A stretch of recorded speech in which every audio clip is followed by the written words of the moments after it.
never on fire. ವಕ್ಫ್ ಆಸ್ತಿ ವಿಚಾರವಾಗಿ ಸರ್ಕಾರದ ವಿರುದ್ಧ ಬಿಜೆಪಿ ಸಿಡಿದೆದ್ದಿದೆ. ಇಂದು ರಾಜ್ಯಾದ್ಯಂತ ಬಿಜೆಪಿ ನಾಯಕರು ಕಾರ್ಯಕರ್ತರು ಪ್ರತಿಭಟನೆಯನ್ನು ನಡೆಸಲಿದ್ದಾರೆ. ಸರ್ಕಾರದ ವಿರುದ್ಧ ಬಿಜೆಪಿ ನಾಯಕರು ಸಮರ ಸಾರಿದ್ದಾರೆ. ವಕ್ಫ್ ಆಸ್ತಿ ವಿಚಾರವಾಗಿ ಮಠ ಮಂದಿರಗಳದ್ದು, ಸರ್ಕಾರಿ ಭೂಮಿಗಳದ್ದು, ತಲತಲಾಂತರಗಳಿಂದ ಕೃಷಿ ಮಾಡ್ಕೊಂಡು ಬಂದಂತಹ ಎಷ್ಟೋ ಎಕರೆ ಭೂಮಿ ವಕ್ಫ್ ಆಸ್ತಿ ಅಂತೇಳಿ ನಮೂದಾಗಿದ್ದು, ಎಲ್ಲ ವಿಚಾರನ ಇಟ್ಕೊಂಡು ನಮ್ಮ ಭೂಮಿ ನಮ್ಮ ಹಕ್ಕು ಹೆಸರಲ್ಲಿ ಹೋರಾಟ ಮಾಡೋಕ್ಕೆ ಶುರು ಮಾಡಿದ್ದಾರೆ. ಸರ್ಕಾರ ನೋಟಿಸ್ ವಾಪಸ್ ಪಡೆದರೂ ಕೂಡ ಕೇಸರಿ ಪಾಳೆಯ ಬಿಡ್ತಾ ಇಲ್ಲ. ರಾಜ್ಯ ಸರ್ಕಾರದ ನಿರ್ಧಾರ ಖಂಡಿಸಿ ವಿಪಕ್ಷ ನಾಯಕರು ಧರಣಿ ಮಾಡ್ತಾರೆ. ಬೆಂಗಳೂರಿನಲ್ಲಿ ಬೆಳಗ್ಗೆ 11 ಗಂಟೆಗೆ ಪ್ರೊಟೆಸ್ಟ್ ಇರುತ್ತೆ. ವಿಪಕ್ಷ ನಾಯಕ ಆರ್ ಅಶೋಕ್ ಅವರ ನೇತೃತ್ವದಲ್ಲಿ. ಅಂದರೆ ಇದನ್ನು ದೊಡ್ಡ ಮಟ್ಟದಲ್ಲಿ ತೆಗೆದುಕೊಂಡು ಹೋಗಲಿಕ್ಕೆ ಬಿಜೆಪಿ ನಾಯಕರು ತೀರ್ಮಾನವನ್ನು ಮಾಡಿದ್ದಾರೆ. ನಿನ್ನೆ ಕೂಡ ಕಲಬುರಗಿ, ಹಾವೇರಿ ಸೇರಿದಂತೆ ಚಿಕ್ಕಮಗಳೂರು ಬೇರೆ ಬೇರೆ ಭಾಗಗಳಲ್ಲಿ ಪ್ರತಿಭಟನೆ ನಡೆದಿತ್ತು, ಜಿಲ್ಲಾ ಕೇಂದ್ರಗಳಲ್ಲಿ. ಇವತ್ತು ಕೂಡ ರಾಜ್ಯಾದ್ಯಂತ ಕೇಸರಿ ಪಡೆ ಬೀದಿಗಿಳಿದು ನಮ್ಮ ಭೂಮಿ ನಮ್ಮ ಹಕ್ಕು ಹೆಸರಲ್ಲಿ ಹೋರಾಟವನ್ನು ಮಾಡಲಿದೆ. ಈಗಾಗಲೇ ಮುಖ್ಯಮಂತ್ರಿಗಳು ಬಹಳ ಸ್ಪಷ್ಟವಾಗಿ ಹೇಳಿದ್ದಾರೆ. ನೋಟಿಸನ್ನು ವಾಪಸ್ ತೆಗೆದುಕೊಳ್ಳಲಿಕ್ಕೆ ಆದೇಶವನ್ನು ಮಾಡಿದ್ದಾರೆ. ವಾಪಸ್ ಪಡೆದರೂ ಕೂಡ ಕೇಸರಿ ಪಾಳೆಯ ಬಿಡುತ್ತಾ ಇಲ್ಲ. ಯಾಕಂತ ಹೇಳಿದ್ರೆ ಅಸ್ತ್ರಗಳು ಸಿಗೋದನ್ನೇ ಬಿಜೆಪಿ ಅಂದರೆ ವಿರೋಧ ಪಕ್ಷಗಳು ಕಾಯ್ತಾ ಇರ್ತವೆ. ಸರ್ಕಾರದ ವಿರುದ್ಧ ಯಾವೆಲ್ಲ ರೀತಿಯಾದಂಥ ಹೋರಾಟಗಳನ್ನು ರೂಪಿಸಬೇಕು ಅಂತೇಳಿ. ಅದರಲ್ಲಿ ಇಲ್ಲಿ ನಮ್ಗೆ ಗೊತ್ತಾಗ್ತಾ ಇರೋದು, ಸರ್ಕಾರದ ಮೇಲೆ ಆರೋಪ ಮಾಡ್ತಿರೋದು ತುಷ್ಟೀಕರಣ ಇಲ್ಲಿ ಆಗ್ತಾ ಇದೆ ಅಂಥೇಳಿ, ಒಂದು ಸಮುದಾಯದ ಓಲೈಕೆ ರಾಜಕಾರಣ ಆಗ್ತಾ ಇದೆ ಅಂಥೇಳಿ. ಬಟ್ ಸರ್ಕಾರದಿಂದಲೂ ಕೂಡ ಮೊದಲೇ ಉಪಚುನಾವಣೆಗಿಂತ ಮುಂಚೆನೇ ಮುಖ್ಯಮಂತ್ರಿಗಳು ಸ್ಪಷ್ಟವಾಗಿ ಹೇಳಿದರು, ಯಾವುದೇ ಕಾರಣಕ್ಕೂ ರೈತರ ಭೂಮಿಯನ್ನು ವಶಪಡಿಸಿಕೊಳ್ಳೋದಿಲ್ಲ ಅಂಥೇಳಿ. ಅದನ್ನು ಮತ್ತೆ ಪರಿಶೀಲನೆ ಮಾಡ್ತೀವಿ, ಪರಾಮರ್ಶಿಸ್ತೀವಿ ಅಂಥೇಳಿ. ಆದರೆ ಈಗಲೂ ಕೂಡ ಕೆಲವು ಕಡೆ ವಕ್ಫ್ ಆಸ್ತಿ ಎಂದು ನಮೂದಾಗ್ತಾ ಇದೆ, ಪಹಣಿಗಳಲ್ಲಿ ಬರ್ತಾ ಇದೆ. ನೋಡಿ, ವಿಜಯಪುರದಿಂದ ಶುರುವಾದಂತಹ ಒಂದು ವಿವಾದ ಏನಿದೆ ರಾಜ್ಯಾದ್ಯಂತ ವ್ಯಾಪಿಸಿದೆ. ಸಾವಿರಾರು ಎಕರೆ ಪ್ರದೇಶ ವಕ್ಫ್ ಅಂಥೇಳಿ ನಮೂದಾಗಿದೆ.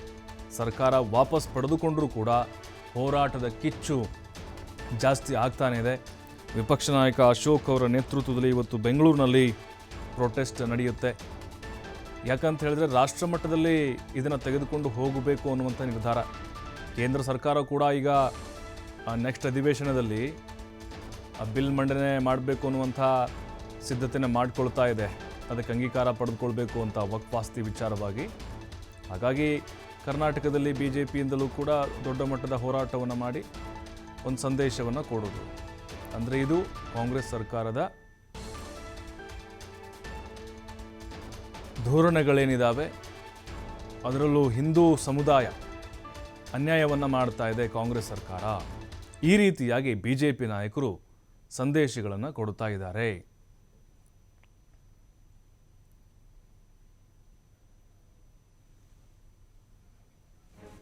ಮತ್ತಷ್ಟು ಮಾಹಿತಿ ರಾಕೇಶ್ ನೀಡ್ತಾರೆ. ರಾಕೇಶ್, ಈಗ ವಕ್ಫ್ ಆಸ್ತಿ ವಿಚಾರವಾಗಿ ರಾಜ್ಯಾದ್ಯಂತ ಕೇಸರಿ ಪಡೆ ಕಹಳೆಯನ್ನು ಮೊಳಗಿಸಿದೆ. ಇವತ್ತಿನ ಪ್ರತಿಭಟನೆ ಹೇಗೆಲ್ಲ ಇರುತ್ತೆ? ಸರ್ಕಾರ ನೋಟಿಸ್ ವಾಪಸ್ ಪಡೆದುಕೊಂಡಿವೆ ಅಂದರೂ ಕೂಡ ಪಟ್ಟು ಬಿಡ್ತಾ ಇಲ್ಲ. ಏನು ಸಂದೇಶ ಸಾರಲಿಕ್ಕೆ ಹೊರಟಿದ್ದಾರೆ ಅನ್ನೋದು?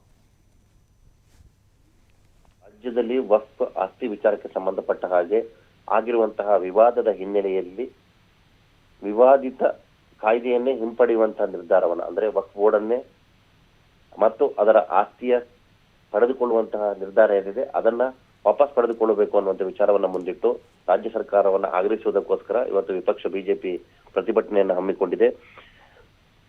ಡಿಸೆಂಬರ್ ಮೊದಲ ವಾರದಲ್ಲಿ ರಾಜ್ಯಾದ್ಯಂತ ಪ್ರತಿಭಟನೆಯನ್ನು ಮಾಡುವ, ಪ್ರವಾಸ ಮಾಡುವ ಮುಖಾಂತರ ಎಲ್ಲೆಲ್ಲಿ ಸಮಸ್ಯೆ ಇದೆ ಆ ಪ್ರದೇಶಗಳಲ್ಲಿ ವರದಿಯನ್ನ ಕಲೆ ಹಾಕಿ, ಅಂದ್ರೆ ವಿಚಾರವನ್ನ ಕಲೆ ಹಾಕಿ ವರದಿ ಸಂಗ್ರಹಿಸಿ ಅದನ್ನ ಕೇಂದ್ರ ಸರ್ಕಾರಕ್ಕೆ ಮತ್ತು ರಾಜ್ಯ ಸರ್ಕಾರಕ್ಕೆ ಸಲ್ಲಿಸುವಂತ ಪ್ರಕ್ರಿಯೆಗೆ ಬಿಜೆಪಿ ಮುಂದಾಗ್ತಾ ಇದೆ. ಅದರ ಮೊದಲ ಭಾಗವಾಗಿ ಈಗ ಸಮಸ್ಯೆಯಲ್ಲಿರುವ ಜನರಿಗೆ ಸರ್ಕಾರ ಯಾವುದೇ ರೀತಿಯಲ್ಲಿ ತೊಂದರೆಯನ್ನ ಕೊಡಬಾರದು, ಯಾರ್ಯಾರ ಭೂಮಿಯನ್ನ ಪಡೆದುಕೊಳ್ಳುವ ನೋಟಿಸ್ ಅನ್ನ ನೀಡಿದೆ ಅದನ್ನ ವಾಪಸ್ ಪಡೆದುಕೊಂಡು ಯಥಾವತ್ತಾಗಿ ಹಿಂದಿನಂತೆ ಅವರಿಗೆ ಭೂಮಿಯನ್ನ ಹಕ್ಕು ಸ್ವಾಮ್ಯವನ್ನು ಕೊಡಿಸಬೇಕು ಅನ್ನುವಂತ ನಿಟ್ಟಿನಲ್ಲಿ ಹೋರಾಟವನ್ನ ಆರಂಭಿಸಿದೆ. ಆ ಹಿನ್ನೆಲೆಯಲ್ಲಿ ಇವತ್ತು ರಾಜ್ಯಾದ್ಯಂತ ಬಿಜೆಪಿ ಹೋರಾಟವನ್ನು ಹಮ್ಮಿಕೊಂಡಿದೆ. ಬೆಂಗಳೂರಿನಲ್ಲೂ ಕೂಡ ಈ ಹೋರಾಟ ನಡೆಯಲಿದೆ. ವಿಪಕ್ಷ ನಾಯಕರಾದಂತಹ ಆರ್ ಅಶೋಕ್ ಅವರ ನೇತೃತ್ವದಲ್ಲಿ ಬೆಂಗಳೂರಿನ ಫ್ರೀಡಂ ಪಾರ್ಕ್ ಅಲ್ಲಿ ಈ ಪ್ರತಿಭಟನೆ 11 ಗಂಟೆಗೆ ನಡೆಯಲಿದೆ. ಪ್ರತಿಭಟನೆಯ ಬಳಿಕ ವಕ್ಫ್ ವಿವಾದಕ್ಕೆ ಸಂಬಂಧಪಟ್ಟ ಹಾಗೆ ಒಂದಷ್ಟು ಮಾಹಿತಿಗಳನ್ನ ಸಾರ್ವಜನಿಕರಿಗೆ ಹಂಚಿಕೊಳ್ಳುವ ನಿರ್ಧಾರವನ್ನ ಬಿಜೆಪಿ ಮಾಡಿಕೊಂಡಿದೆ.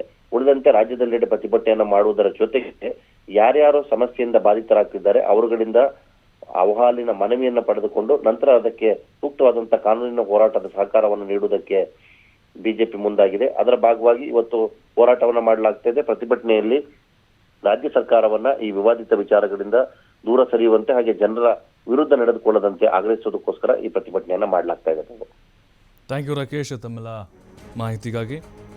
ಇವತ್ತು ಅಶೋಕ್ ನೇತೃತ್ವದಲ್ಲಿ ಪ್ರೊಟೆಸ್ಟ್ ನಡೀತು ಬೆಂಗಳೂರಿನಲ್ಲಿ ಮತ್ತು ರಾಜ್ಯದ ಬೇರೆ ಬೇರೆ ಜಿಲ್ಲಾ ಕೇಂದ್ರಗಳಲ್ಲೂ ಕೂಡ ಅಲ್ಲಿಯ ಶಾಸಕರು ಹಾಗೆ ಮಾಜಿ ಶಾಸಕರು ನಾಯಕರ ನೇತೃತ್ವದಲ್ಲಿ ಪ್ರೊಟೆಸ್ಟ್ಗಳು ನಡೆಯುತ್ತೆ. ಅಂದರೆ ಈಗ ರಾಜ್ಯದ ರೈತರ ಭೂಮಿಯನ್ನು ಸರ್ಕಾರ ಕಸಿದುಕೊಳ್ತಾ ಇದೆ ವಕ್ಫ್ ಹೆಸರಲ್ಲಿ ಜಮೀರ್ ಅಹಮದ್ ಅವರನ್ನ ಮುಂದೆ ಬಿಟ್ಟು. ಈ ರೀತಿಯಾದಂತಹ ಆರೋಪಗಳನ್ನು BJP ನಾಯಕರು ಮಾಡ್ತಾ ಬರ್ತಾ ಇದ್ದಾರೆ.